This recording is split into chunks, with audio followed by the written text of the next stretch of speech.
En esta mañana radiofónica, después de haber hablado con Manolo Manereo de las elecciones americanas, pues ahora vamos a cambiar radicalmente de tema.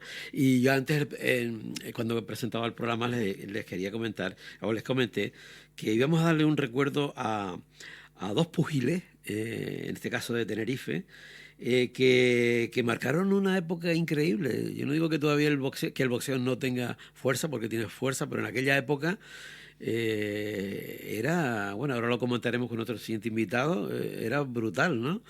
Y estos personajes, que justamente la semana pasada falleció uno de ellos. Bueno, ya Sombrita ya había fallecido, pero la semana pasada o hace unos días fallecía Barrera Corpas. Estos dos personajes, estos dos púgiles, marcaron toda una época.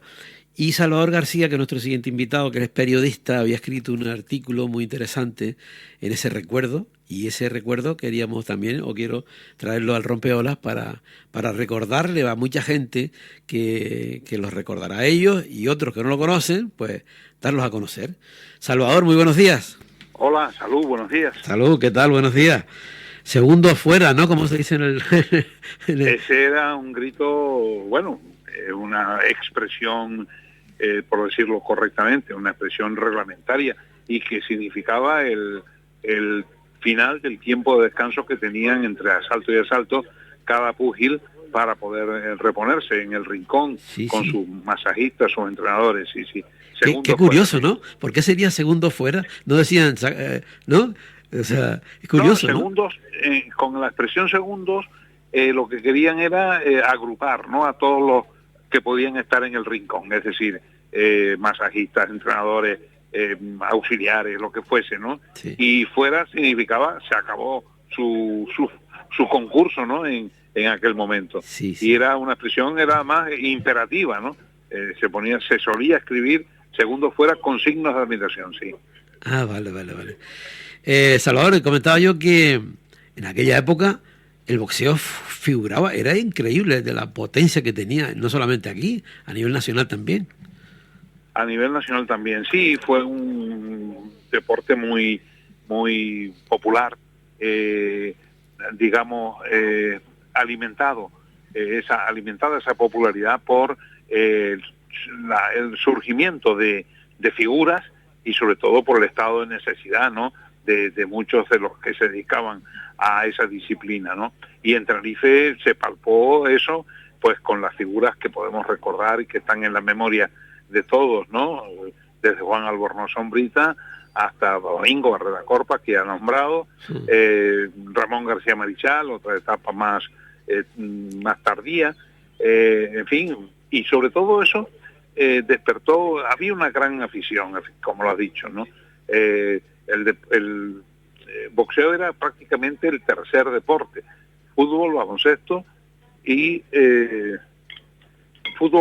lucha canaria y boxeo, eran las disciplinas con las que se trabajaba habitualmente en los periódicos, en los medios de comunicación. Sí. Y el boxeo despertaba masas, porque era mucha gente la que iba a los recintos de entonces, que eran básicamente pues el Plaza de Toros, Parque San Francisco, en el Puerto de la Cruz, y algún que otro que ahora me viene a la memoria, ¿no? Sí. Pero sobre todo era lo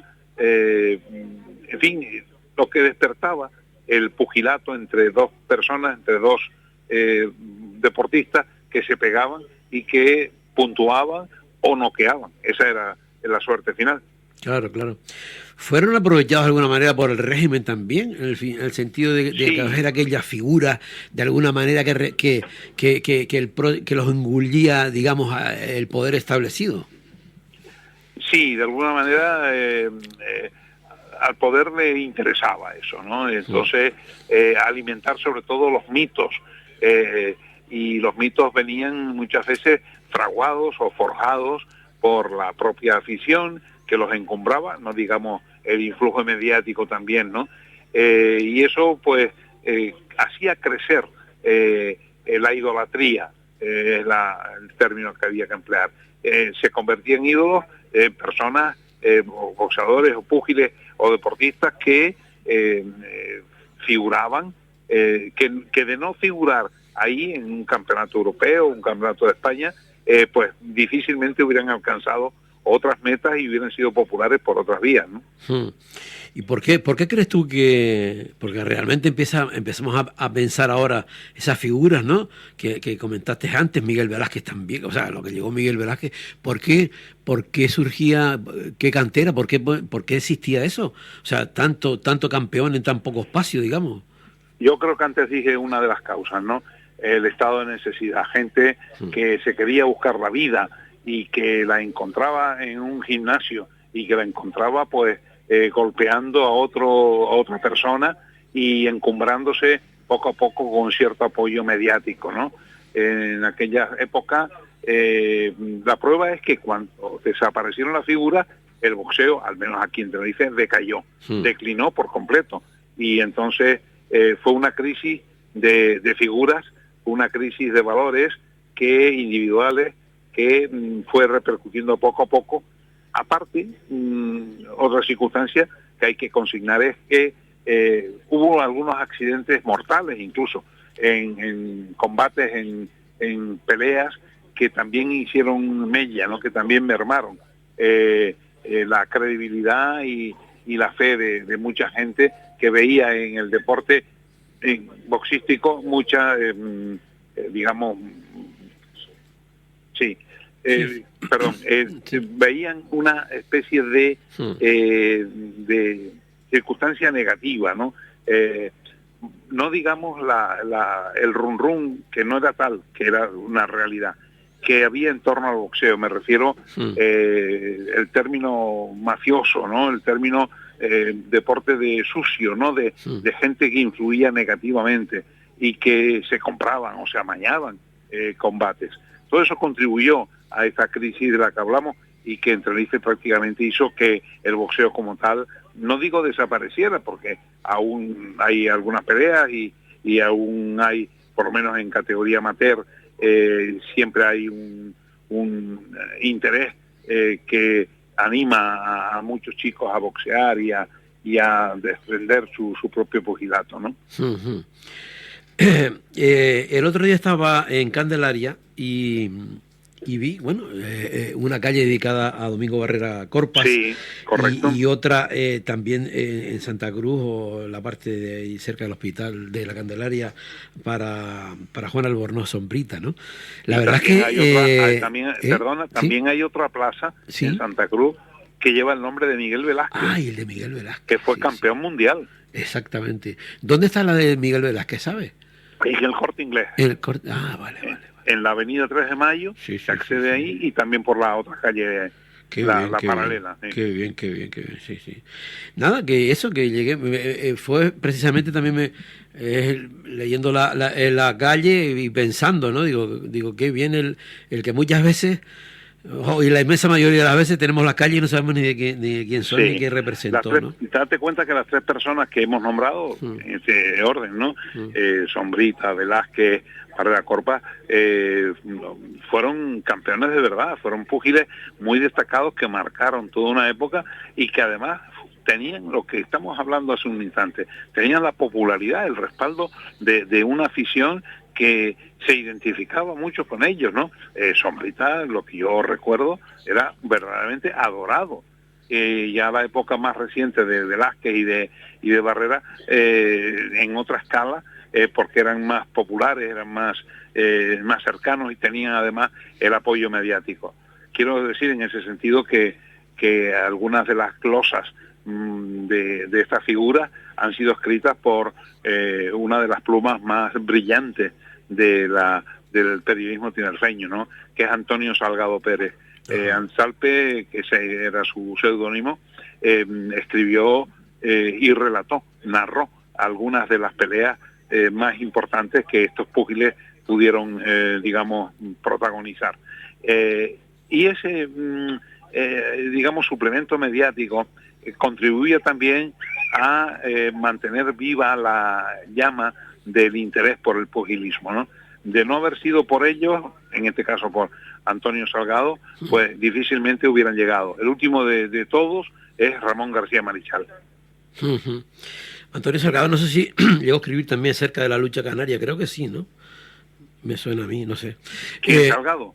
Antonio Salgado, ¿sí? ¿También? No. Antonio era sobre todo boxeo. Solo boxeo. Solo es decir, que en boxeo aquella época, digo que en aquella época el puerto era lo primero y el boxeo también, ¿no? Sí, el puerto era lo primero, pero el puerto lo primero era el título de una sección del periódico El Día, la página 2, donde era la crónica portuaria de cada día, donde se reflejaba el movimiento, entrada y salida de buques de todo tipo, de carga, de cruceros, de cabotaje, todo eso lo tenía yo al día. Recuerdo a Juan Antonio Padrón Albornoz como uno de los Antonio se llamaba Juan González, era el que redactaba diariamente esa página, que fue muy siempre apreciada por los lectores de ese periódico. Claro. ¿Tú recuerdas, por ejemplo, o conoces algún, porque claro, tanto ellos, Barrera Corpas llegó a, bueno, yo no sé si Sombrita, pero llegaron a pelear fuera, en Argentina, creo, ¿no? Sí, Barrera Corpas en Argentina, ahí perdió, y también en Italia. ¿Y cómo fue? ¿Qué era? ¿Por el título mundial o qué? Por el título mundial de los ligeros, el caso de Barrera Corpas. Primero con Nicolino Loche, era un argentino al que llamaban el catedrático del ring, porque era un dominador absoluto de la escena, y luego con Bruno Arcari, donde cayó en Italia, precisamente víctima, se decía, de la mafia, ¿no? La mafia incidió en aquel combate, en la suerte de aquel combate, y arrojaron a Bruno Arcari, creo que era en Génova, le arrojaron una moneda desde el graderío, ¿no? Y le golpeó, le impactó en una pierna y no pudo seguir el combate, quedó completamente cojo. Y Nicolino era un ídolo, en Argentina era un ídolo, porque sus combates se contaban por victoria, y allí en el Luna Park también disputó con Barrera, pues en este caso el título mundial de los ligeros. Y después Sombrita, si no recuerdo mal, fue campeón y aspirante al título europeo de los welters. Voy a contar algo de Sombrita, porque yo seguía aquel combate por televisión, narrado por el maestro inolvidable Matías Prats. Disputó el título europeo con un austriaco, Johann Orsolix, y Sombrita demostró tal superioridad técnica, física, que no se sentó en el banquillo del rincón en todo el combate, y eso a Matías Prats le produjo una verdadera expresión admirativa, ¿no? Matías no se lo creía que habiendo combatido durante 10 asaltos, Sombrita no se sentara en ninguno de ellos, y eso, pues, a pesar de lo cual perdió a los puntos, una decisión muy ajustada y muy discutida, por cierto. Me imagino, claro, eso sorprendería que él ni se sentara, supongo de de la gran concentración que debería tener, ¿no? Viviendo, ¿no? Y sobre todo, yo diría que otra cosa, fue fruto de un intenso periodo de preparación que pudo haber durado un par de meses como mínimo, en La Gomera, en Tesina, en Playa Santiago. Allí se fue con, creo que se llama Kit Tunero, el entrenador. Y ahí estuvo, y bueno, Sombrita se lo tomó todo muy en serio, ¿no? Era un deportista nato, se cuidaba y luego pues respondía físicamente. Y encima estaba dotado con unas cualidades técnicas inenarrables, pues Sombrita era daba gusto, ¿no? Se llamaba un esgrimista, aquel que tenía como un baile, exactamente, ¿o no? ¿Sí? correcto. Sí. Era una de las cosas, sí. Y giraba en torno al púgil, al rival, ¿no? Sí. Mira, y ahora que hice lo de Kit Tunero, este hombre no fue también, tenía que ver con, ¿no era el preparador de José Legrand? Sí, es me probable, suena, ¿no? Sí. Él, yo creo que era de origen cubano. No digo, no, eso es un recuerdo que tengo difuso en la memoria, pero sí. Estuvo con él y con Legrand, sí, seguramente, sí. Mira, y una cosa, antes comentaste que en aquel combate, cuando le tiran la moneda a Barrera Corpas, en Génova. ¿Perdón? En Génova. En Génova. En el combate contra Bruno Arcari. Claro, pero y entonces que, claro, él se queda mermado, ¿no? No, se se tuvo que retirar. No, yo creo que no terminó el combate como consecuencia del golpe, del impacto de la moneda en la pantorrilla izquierda. No quedó literalmente cojo, ¿no? Y no pudo continuar. Y eso después no hubo. ¿Y después no hubo otra pelea o algo para...? No, ya no más. Yo sepa, no. Ahí terminó la aventura de Barrera, que fue un eterno aspirante porque disputó muchos combates y ganó más de 51 como profesional, pero en sus aspiraciones internacionales, digamos, tanto con Nicolino como con Bruno, ahí ya tuvo menos suerte y terminó retirándose. Ya, Salvador, ¿ambos forman parte de, digamos, de épocas diferentes o estaban actuando los dos más o menos dentro de la misma? ¿Quién? Sombrita y Barrera Corpa. Bueno, ellos disputaron un combate en la Plaza de Toros por un título nacional. ¿Ellos dos? Ganó, ¿Ellos dos? Sí, en la Plaza de Toros. Vale. Combate inolvidable, un combate además inenarrable. Estaba toda la isla ese día metida en la Plaza de Toros. La Plaza de Toros de Tenerife ha tenido dos llenazos. Uno fue ese, un combate que fue televisado todavía en blanco y negro, por cierto. Tuvo dos llenazos, decíamos, ese, y el combate de Barrera y Sombrita, y luego ya en el 82 con la presencia de Felipe González, aspirante a la presidencia del gobierno en su primer mandato, ¿no? Fueron dos llenazos y se vio claramente que el recinto, la Plaza de Toros, era insuficiente, ¿no? Mi madre, qué curioso, ¿no? Y yo me imagino, claro, si los dos representaban tanto Barrera Corpa como Sombrita en aquel momento, la gente estaría como loca por verlos. Aquello sería como, ahora podría ser, no sé, ver a dos figuras lo máximo enfrentarse una a la otra, ¿no? Claro, y además eso... ¿Y quién ganó? ¿Cómo fue? ¿A qué obligó lo que estás diciendo? Sencillamente a que unos fuéramos de Barrera y otros de Sombrita. La veteranía, aquellos mayores, se declinaron o se decantaron por Sombrita, porque además encarnaba los valores de un pugil ya experimentado, muy bien dotado. Y los más jóvenes íbamos con la juventud, íbamos con el empuje, con la fogosidad y con un Barrera que en el ring era, digamos, muy, no excéntrico, sino muy explosivo. Era un boxeador que quería ganar como fuese y si tenía que empujar, empujaba, ¿no? Eso le perdió posiblemente contra Nicolino Loschi cuando disputó en Buenos Aires, en el Luna Park. Claro, a lo mejor uno era más, digo que a lo mejor uno era más cerebral y el otro era más explosivo, o algo así. Más fogoso, más explosivo, correcto. Sí. Qué bueno.